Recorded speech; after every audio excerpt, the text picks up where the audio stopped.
päevast, meie kallid kuulajad. Me oleme täna Refresh & Go meeskonnaga hoopis teises formaadis. Me oleme täna Murgi G3-de spordipäeval või siis inspiratsioonipäeval. Ja siin toimub nüüd hästi palju erinevaid töötubasid, millest ka Robert siis natuke räägib nüüd. Jaa, niimoodi, et siin on siis 4 töötuba. Jõuksis käidakse jooksmas, tehakse joogat, käime, intervjueerime kõiki, proovime saada kasulikku informatsiooni ja proovime hoida head meelt. Ja täna on väga palju huvitavaid külalisi meil.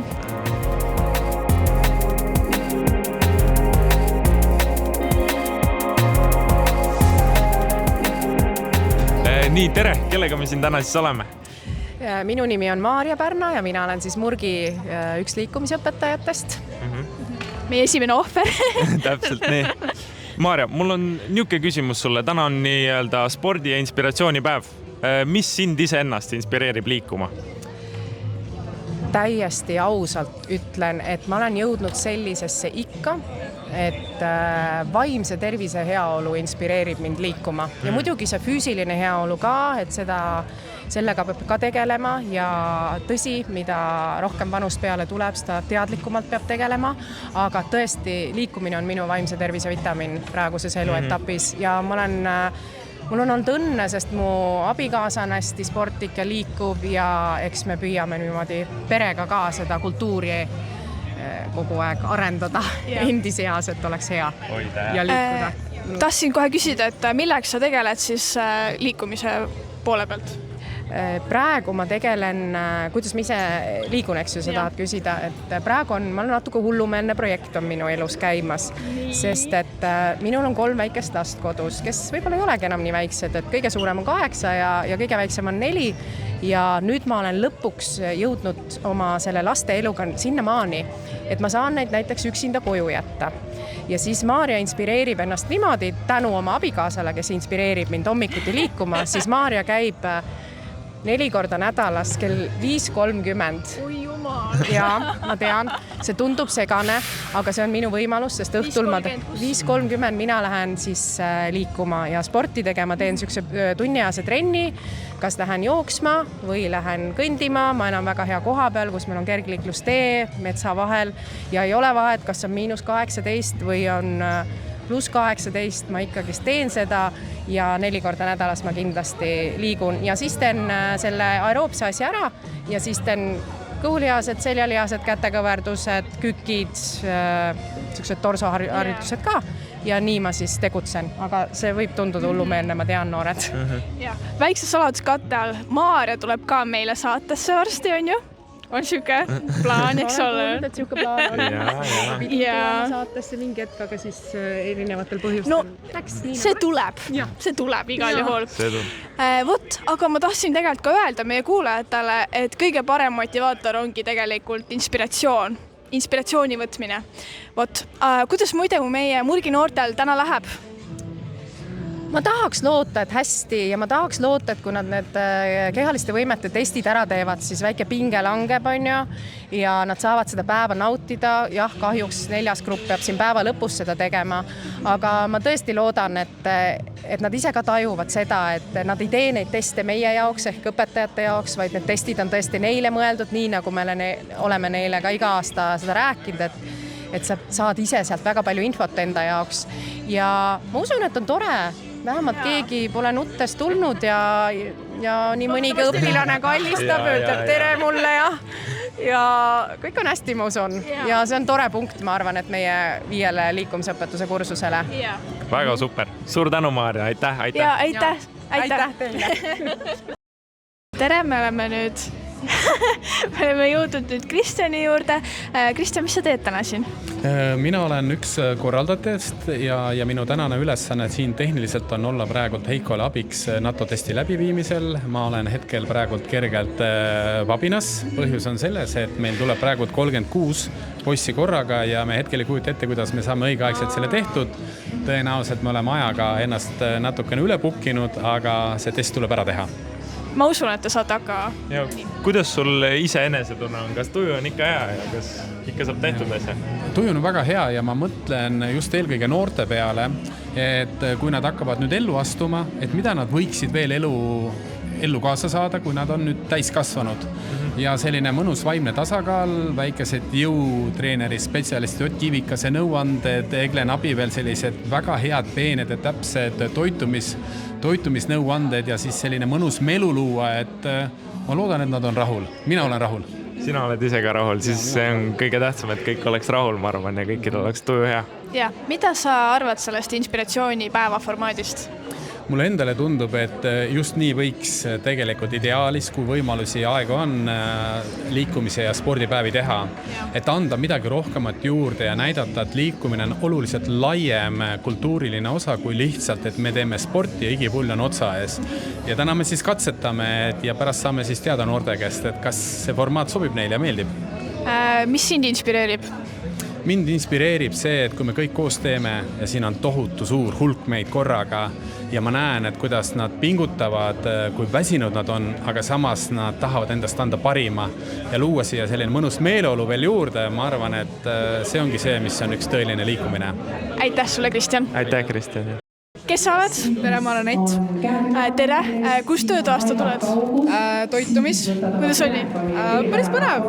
Siuke toidulisandid väga põnev. Nagu sain enda harjumusest ka paremini aru. Kes seal oli? Ma olen naine. Nime Egle. Egle, jah. Okay. Nii, sa hakkad ju tatotesti tegema. Ja. Mis emotsioonid on? Meid on päris vähe, ma arvasin, meid on veidi rohkem, aga no. Nii, ja lähme nüüd kätekõverdusi tegema. Tere! Tere! Kes sa oled? Ma olen Anni, Plutogi 3. Tore! Mis töötoas sa ennast käisid? Meil oli feedbackidest. Ja kuidas see läks? Täitsa hästi, pole paha üldse. Kuidas tänane päev on tundunud? Ma arvestan, pooled töötoad on tehtud siis väga mõnusalt, et see esimene feedbacki oma oligi väga tore, et see oli nagu esimene ja nüüd saab nagu rahulikumalt lõõgastuda. Kuidas sulle Maikeni töötuba meeldis? Fantastiline, Maiken on nii tore õpetaja ja mul oli eelmine aasta tantsuline liikumine temaga ja lihtsalt nii mõnus on lasta lõdvaks peale seda feedbacki testi eriti veel. Milline su lemmikharjutus oli praegu? See lõpus, kus me saime pikutada ja lihtsalt minna kuskile mujale oma mõtetega. Aitäh sulle!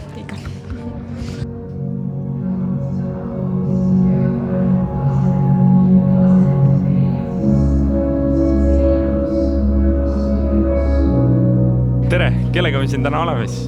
Maiken Sarv. Nii, Maiken, ütle mulle, mida sa teed siin? Siin või murgis üldse? Siin, tänasel inspiratsioonipäeval. Mina õpetan inimesi lõdvastuma, kuigi see kõlab hästi naljakalt, et miks me peame seda õpetama, aga tuleb välja, et me ei oska. Täpselt nii. Mis su parim nipp selle jaoks siis on? Parim nipp on kindlasti raputamine, sest seal me otseselt midagi ei kontrolli. Kui me muidugi oma mõtetest lahti lase, siis on raske. Pead oskama raputada ja läbi selle juba me kohe märkame, kas me suudame lõdvestuda või mitte, sest enamik inimesi jäävad mõtti kangeks. Aga kui sa suudad ennast lõdvaks lasta, siis see on juba väga hea märk ja hea nipp. Mis sind inspireerib iga päev liikuma? Hea enesetunne. Ja ma olen siuke hästi tugeva tahtejõuga ka, et ma tahan ennast hästi tunda, ehk siis ma liigun, isegi siis, kui ei viitsi. Mida sa arvad sellisest inspiratsioonipäeva mõttest? Ma arvan, et see on ülimalt vajalik, aga noored võib-olla hetkel ei oska võib-olla seda nii hästi hinnata või aru saada, sest teil puuduvad vajalikud elukogemused veel. Aga ma arvan, et ta ikkagi on äärmiselt kasulik, siis kas või kunagi tulevikus, kui sa oskad seda hinnata, siis sul on võib-olla mingid oskused siit kaasa tulnud. Mul on niuke küsimus, Maiken. Mis on võib-olla kõige sinu lemmikum spordiala, mida ise teha?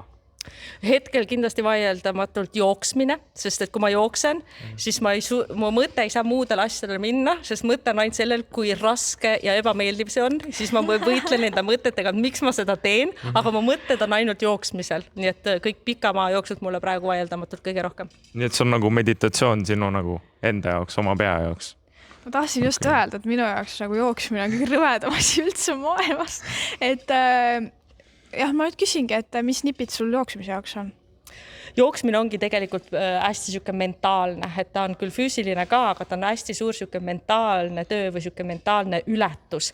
Ehk siis tegelikult on see, et kui sa lähed jooksma ja su mõtted hakkavad kohe töötama su vastu, et ma ei jaksa, ma ei taha, ma ei jõua ja nii edasi, siis tuleks nagu märgata seda, et kas keha ei jõua või mõtted ei jõua. Ja loomulikult, kui me alustame jooksmisest, siis me ei pea alustama mingi 20 kilomeetrist, võib-olla piisab 1 kilomeetrist ja alustada niimoodi hästi väikeste sammudega, et siis tekib see runner's high, et sa hakkad seda nautima, et sa teed nii suurt mentaalset pingutust, et lõpuks on lihtsalt nii, et sa ilma selleta enam ei saa ja järjepidevus.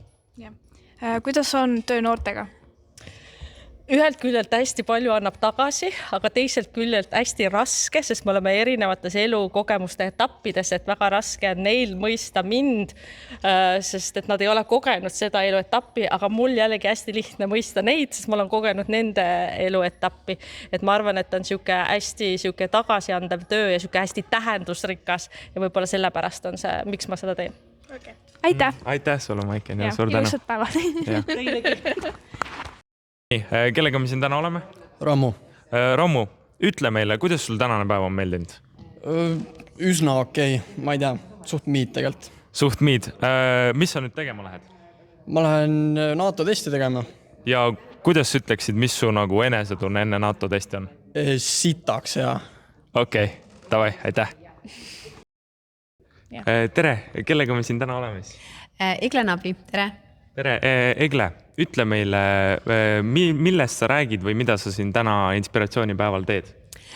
Mina räägin toitumisest, toitumisega seotud müütidest ja tegelikult vastan noorte küsimustele, et jah, mis neil on tekkinud. Kuidas noored praegu olnud on? Väga aktiivsed.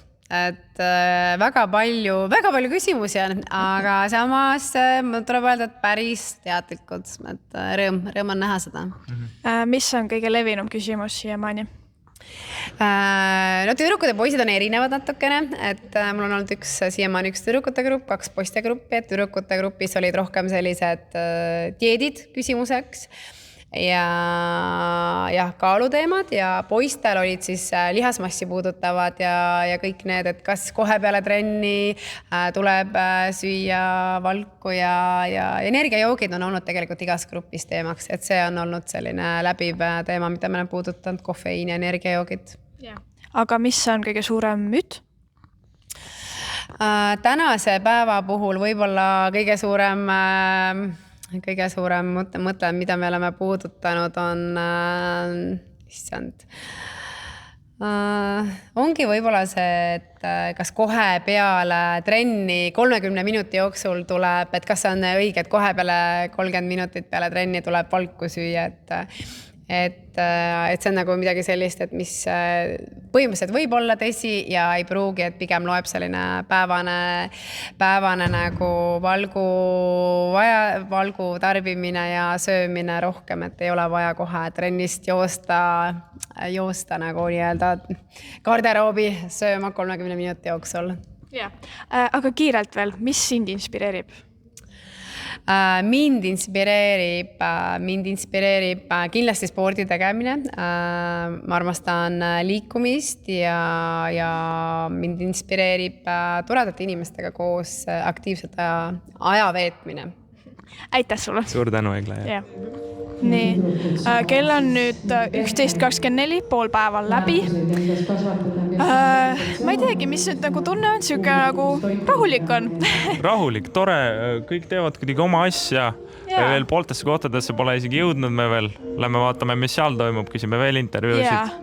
Nüüd järgmisena on meil plaan Ott Kivika juurde minna, nii et sealt tuleb kindlasti üks huvitav intervjuu juurde. Jah, täpselt nii. Nii, tere Ott, oleme jõudnud siis siia tänasesse inspiratsioonipäeva ka sinu baasi. Ütle meile, mis sa täna tegid? No täna ma jagasin siin nõu noortele siis jõutreeningu, ütleme siis alaselt ja just selles perspektiivis, mis mulle tundus, mis neile võiks vajalik olla. Ja meil olid siin nii poisterühmad kui tüdrukute rühmad ja kui oli naiste osa, mis mõneti oligi võib-olla hea, et oli niimoodi grupeeritud, et ma sain keskenduda ka siis naiste võib-olla sellistele hirmudele jõusaalis, mis on ja selgitada, kuidas see lihas üldse kasvab ja miks ta naistel ei kasva nii ruttu näiteks, kui meestel selgitades füsioloogilisel tasemel seda. Et siis ta võtab mõnedele inimestele loodetavasti ka mingi hirmu maha ja saamegi aru, et tegelikult pead ikka hullu vaeva nägema, et kehaga üldse midagi hakkaks juhtuma. Ja teine pool loomulikult natukene ka sellist võistlusspordi filosoofiat, sest olles ise ka Eesti Kulturismi ja Fitnessi Liidu president, on meie ala ju see ka, et noori motiveerida, tegelikult noori on jõusaalis, kui ma palusin käe tõsta. No ma arvan, et siuke 2/3 kõikides rühmades, kui ma ütlesin keskenduda vähemalt 2 korda nädalas jõutreeningus, 2/3 kõikides rühmades tõstsid käe, mis oli nagu muljet avaldav. Et kui ma oleks küsinud, et kes siin käivad ujumas, ma arvan, et võib-olla oleks 2-3 kätt võib-olla tulnud, aga mitte 2/3, eks ole. Nii et see on hea tendents, et noori ja ma näen ju ise treenerina ka iga päev saalis olles, et noori on tegelikult palju. Ja neid ongi vaja siis suunata ja selgitada, millised võimalused ka võib-olla võistlemiseks, kui kellelgi on vajadus olemas ja kuidas siis nagu ka targalt seda teha, kui ei taha võistelda, kuidas terveks seal jääda. Miks teie arvates on jõutreening nii palju populaarsust kogunud? Esiteks on see, et tõenäoliselt kuidas öelda, uute fitnessalade teke on olnud see moetrenn. Ma tõin ka lihtsalt näite 30 aastat tagasi, kui ma alustasin ise kulturismi treeningud, olin sama vana kui need umbes need noored tänasi, siis mis siis oli? Kulturismi võistlustel oli 90% mehi ja 10% naisi. Täna Eesti meistrivõistlustel on 80% naisi ja 20% mehi. Aga selle ala arengu mõttes on johtunud see, et naised tahavad olla vormis, naistel on mingit eneseväljendust ja iluväljendust vaja. Ja täna just seesama, et naised ei pea omama enam nii suuri lihased, kuna me ei räägi täna naiste kulturismist, vaid uued ilualad nagu bikiini ja fit model ja palju naisi tahab sellega sarnaneda ja see on ka üks põhjusi tõenäoliselt, miks nii palju noori ja üldse naisi seal nii-öelda saalis toimetab. Ja teine asi loomulikult on nende baaside siis teke. Kui me vaatame täna, et iga aasta avatakse meil siin, ma arvan, selline 6-7 uut jõusaali suurt. Siis ja sellel aastal ma tean, et on vähemalt 10 plaanitakse avada. Siis võtke, et kui neid tehakse, järelikult on nõudlus ja need tasapisi, ma ei tea küll, mul on endal küll tunne, et see piir vist hakkab kätte tulema. Ehk siis neid on tõesti nii palju, aga alaliidu presidendina mul loomulikult selle üle ainult hea meel. Lihtsalt me proovime leida ka nüüd lihtsalt veel väljundit, et harrastajate arvult olgu öeldud, kulturismi fitness on Eesti kõige enim harrastatav spordiala, üle 50 000 harrastajaga. Aga just, et võistlussporti võib-olla natukene rohkem veel suunata, et ütleme sellest massist ikkagi väga väike protsent, kes ikkagi võistlemas käib nagu. Et see on see nagu võib-olla eesmärk. Kuidas te jõudsite selle spordialani? Ma jõudsin sellega täitsa juhuslikult, sest ütleme niimoodi, et 93. aastal, kui ma selle ala juurde jõudsin, ta oli ikkagi suhteliselt marginaalne või teisejärguline ala. Ta oli põrandaalune sisuliselt spordiala, kuna keldrites seda pusiti, enamus oli venekeelset seltskonda, kes sellega tegeles peale taas iseseisvumist ja täitsa juhuse tahtel, et ma tegelikult hakkasin lihtsalt jõusaalis, mulle meeldis käia ilma mõtlemata, et ma nagu kulturistiks tahan saada, kuigi kulturistide plakateid ma ostsin ka tunduvalt varem juba panin, et ütleme, ma sain aru, et mehel peavad olema lihased. See oli mul nagu juba lapsena nagu. Ja kui seal tulid juba Arnold Schwarzeneggeri esimesed filmid nagu Conan ja sellised 85. aastal, siis juba ütleme ausalt öeldes, iga poiss käis õue peal ringi, nii nagu praegu Jüri Ratas käib see palgiga meeman. Samamoodi kõnniti mööda õued, et mingi palk õla peal ringi ja maika oli seljas ja prooviti jäljendada seda. Nii et see oli tõuge, ma arvan, et esiteks tänu Arnoldile ja Stallonele ja nendele, kus tekkisid iidolid, et poisid tahtsid teha, hakkas see levima, eks ole. Ja hiljem juba siis, nagu ma ütlesin, et uute naistealade teke, mis hakkas ja loomulikult sotsiaalmeedia levikiga, seal on mitu asja, et mida rohkem hakkas ilmuma, sest kui mina tahtsin treeningualaselt nõu, oli ainus võimalus, ainult mõned eesti keeles ilmunud raamatud oli see, kus sa said lugeda. Vahest oli ka spordilehe tagaküljel oli pool lehekülge siis kehakultuurist ja kulturismist. Nii et tegelikult täna just see, et sa saad ennast väljendada, noortele meeldib demonstreerida, jõusaal pakub seda, ütleme, ilu mingisugust väljundit ja ma arvan, ta on täna ülioluline osa ka noortele, et kus sa saad, miks mitte ka endale kaaslase leida, sest kui sa, ma ei tea, oled seal sotsiaalmeedia kanalis, oled vormis poiss või tüdruk, ütleme nagu loomariigis, ega ütleme ausalt, suurem tõenäosus on endale kaaslane leida. Et nii ta on, et selle mitme asja, ma arvan, kokku sattumus, miks ta täna niimoodi levinud on ja levib.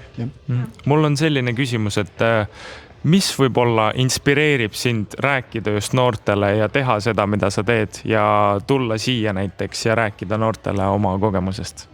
Ma arvan, inspireerib see, et kui ma kujutan ette, et omal ajal oleks mul olnud võimalus sama kaliibriga meest kuulata, saada nõuandeid, küsida, noh, see oleks olnud selline nagu unistus, ütleme, noh, ja sama asi tihti ma olen aru saanud, et seal ei ole palju vaja, kas mõni lause, tunnustus, suunamine, kui sa võidki selle tee üles leida või saad aru, okei, seda nüüd mul oli vaja ja ma hakkan nüüd tegema.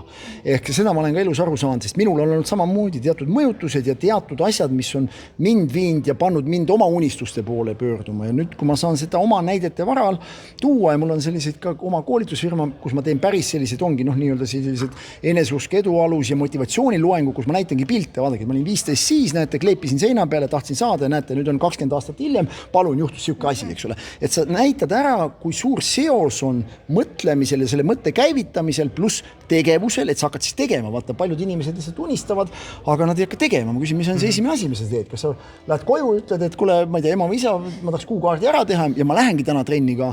Või siis on see, et okei, ma kleebin küll võib-olla seina peale või loon endale mingisuguse tafli nii-öelda, kus ma hakkan jälgima, aga ma samas ei tee, eks ole. Ehk see on oluline pool, pluss siis sa hakkad nägema mingid tulemusi. See on hästi oluline pool ka, et sa ei pettu kohe, aga sa hakkad nägema mingeid muutusi, mis julgustavad sind sellega tegelema. Aga aitäh sulle, Ott! Suur tänu ja suur tänu. Aitäh teile. Ilusat päeva. Tere Heiko, ütle meile, kuidas sinu arvates tänane päev siis on läinud? Tere, ma arvan, et päris hästi. Et kõik, kes NATO testi tegid, olid väga tublid, kes feedbacki tegid, olid veel tublimad, neid oli väga palju ja NATO tegijaid ka väga hästi. Nii et igavesti Rahul ja Päike on ka meie poolt. Ehk siis noortel olid head tulemused, olen rahul nende tulemustega? Tulemusi veel ei ole vaadanud, aga need, kes esimesed olid, neil olid päris head ajad. Aga üleüldine tase, kuidas tundub? No 3 aastat on juba palju seda vett sinna merre voolanud, et kõiki tulemusi ei mäleta, aga ma loodan südamest, et neil on oluliselt paremad tulemused kui esimesel kursusel. Okei. Mis sind inspireerib? Noored. Noortega töö. Aga liikumine? Liikumisega seoses? Meeldib endale liikuda, meeldib teisi utsitada, liikuma. Ütle mulle, kuidas sulle niukese spordipäeva siis formaat meeldib või miks just niuke spordipäeva formaat? No teist varianti praegu ei olnud. Et oleks kevadel olnud, oleks õues võib-olla mõnusam, aga antud hetkes parim variant, mis olla saab. Ja. Super. Okei, aga aitäh teile, kallid kuulajad. See oli siis meie natukene teistsugune saade ja näeme juba varsti. Aitäh. Aitäh. Aitäh.